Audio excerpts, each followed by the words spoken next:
Pozdravljam u ime Udruženja pacijenata, tačnije Nacionalno invalidsko udruženje ILCO Srbije.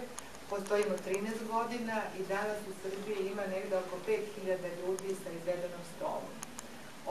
Inače ja sam po vokaciji diplomirani ekonomista, nalazim se na birou za zapošljavanje i sve svoje slobodno vreme, 15 časova, posvećujem volonterskom radu.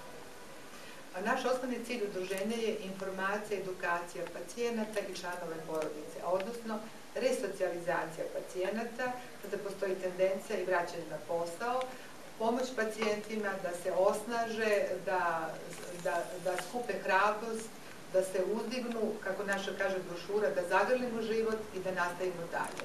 Znači, osnovni problem pacijenata je povučenost u sebe, depresija, strah kako će ga porodica prihvatiti, kako će ga bračni drug prihvatiti, neretko je situacija razvoda, odlaženja jednog bračnog druga i druga je stvar da će to moći sam da menja diskove.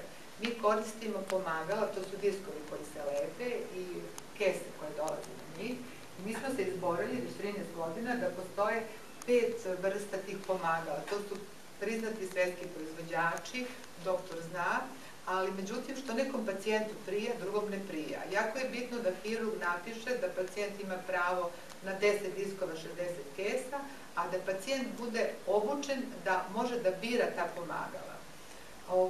I osnovni cilj je udruženja, znači informacija, druženje, podrška pacijentima da zajedno nastavimo život.